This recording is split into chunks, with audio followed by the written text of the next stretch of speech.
Assalamualaikum warahmatullahi wabarakatuh.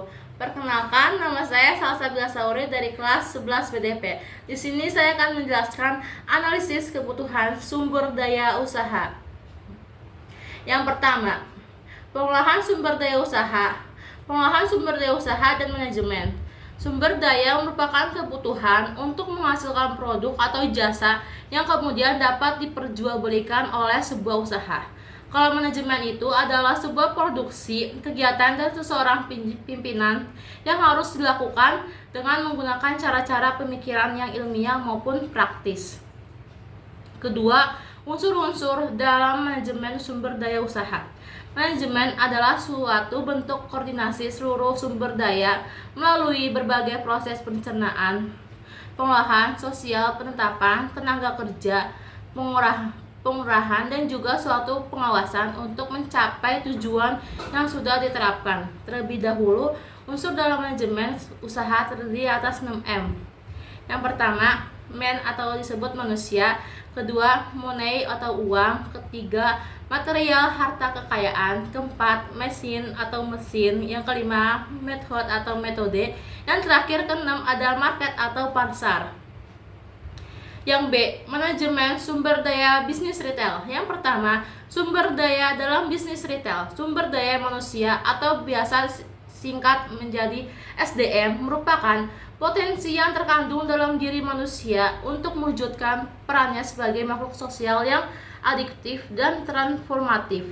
Selain itu, mampu mengolah dirinya sendiri serta seluruh potensi yang terkandung di dalam menuju tercapainya kesejahteraan kehidupan dalam tahapan yang seimbang dan kelanjutannya.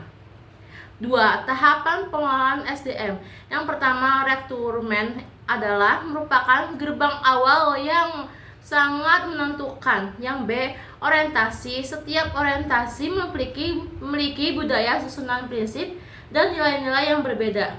C. Pelatihan sangat diperlukan untuk meningkatkan keterampilan dan pengetahuan karyawan sehingga dapat terjadi peningkatan kinerja. Yang D. Pemberdayaan mendelegasikan pekerjaan kepada bawahan dengan pengawasan. Yang terakhir yang E. Continuous improvement, setiap hari harus lebih baik dari kemarin.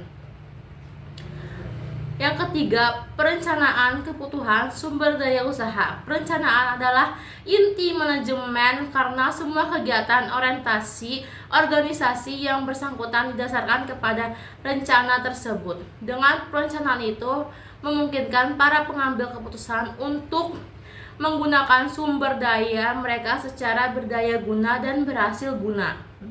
Yang keempat, pengembangan sumber daya manusia dalam bisnis retail. Guna mencapai keberhasilan bisnis suatu usaha yang memanfaatkan retail, maka harus menerapkan pengembangan sumber daya manusia di bidang bisnis retail. Hal ini untuk mencapai tujuan dan mewujudkan sumber daya manusia yang berkualitas dengan segala kemampuan yang dimiliki. Yang kelima, yaitu manajemen persediaan barang dalam bisnis retail. Informatif manajemen atau manajemen persediaan adalah suatu hal yang penting dan juga harus diperhatikan dalam dunia usaha, khususnya dalam usaha di bidang retail. Bahkan beberapa profesional sebuah usaha retail tersebut dapat dilihat dari sistem pengolahan stok atau persediaan dari barang dagangannya. Dapat dibayangkan apabila pelanggan tidak mendapatkan barang yang dibutuhkan hanya dikarenakan alasan kehabisan stok, dan hal itu terjadi berulang kali, tentunya akan berdampak negatif, yaitu menurunkan cipta dari toko tersebut. Yang keenam, manajemen pemasaran bisnis retail.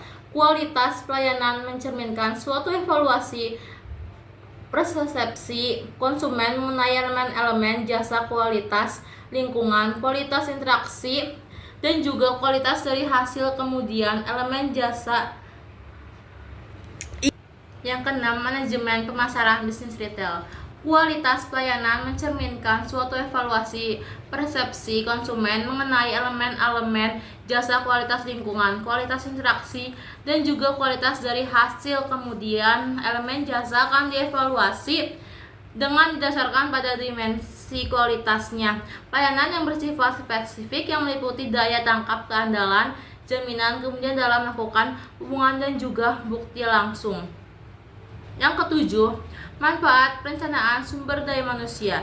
Manfaat perencanaan sumber daya manusia yaitu sebagai berikut. Yang pertama, mengadakan karyawan yang ekonomi. Yang kedua, mengembangkan informasi dasar manajemen sumber daya manusia untuk mendukung kegiatan perusahaan lainnya. Yang ketiga, mengordinasikan berbagai kegiatan misalnya penarikan karyawan dengan proses seleksi.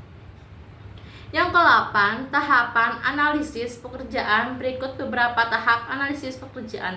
Yang pertama, mempelajari organisasi. Yang kedua, menentukan pekerjaan yang akan dianalisis. Yang ketiga, membuat kuesioner analisis pekerjaan. Yang keempat, mengumpulkan informasi analisis pekerjaan.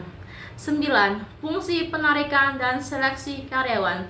Penarikan merupakan proses pencarian dan mengikat calon tenaga kerja yang mampu melamar sebagai calon pelamar dengan kualifikasi yang terbaik bagi perusahaan.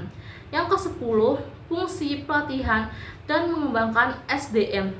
Latihan SDM merupakan suatu aktivitas untuk menjadi karyawan tentang bagaimana melaksanakan suatu pekerjaan.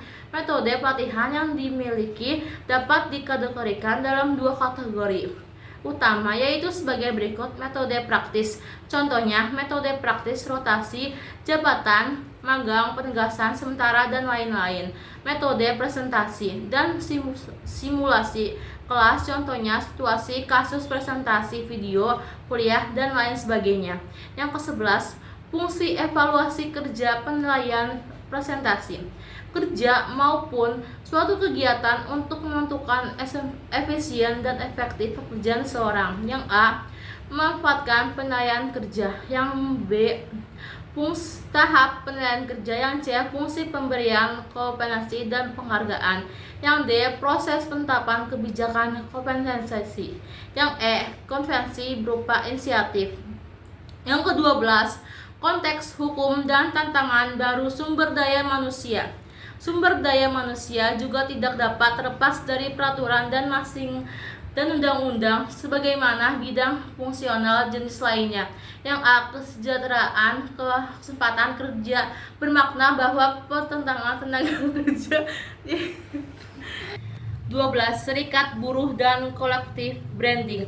Pada umumnya, setiap perusahaan pasti akan diadakan dengan permasalahan dengan karyawan dalam bentuk apapun, misalnya dalam hal penetapan upah perusahaan tidak dapat dengan fenomena mengambil keputusan secara kesepian, karena ada dasarnya perusahaan dipandang sebagai organisasi yang telah mengadakan kesepakatan kerja sama dengan karyawan dan menandatangani kontrak kerja. Selain itu, ada koordinat hukum yang diatur oleh pemerintah melalui data permen terkait yang mengatur hubungan kerja perusahaan dan karyawan. Yang ke-13, presentasi dari saya. Sebelumnya mohon maaf atas bila ada kesalahannya. Terima kasih.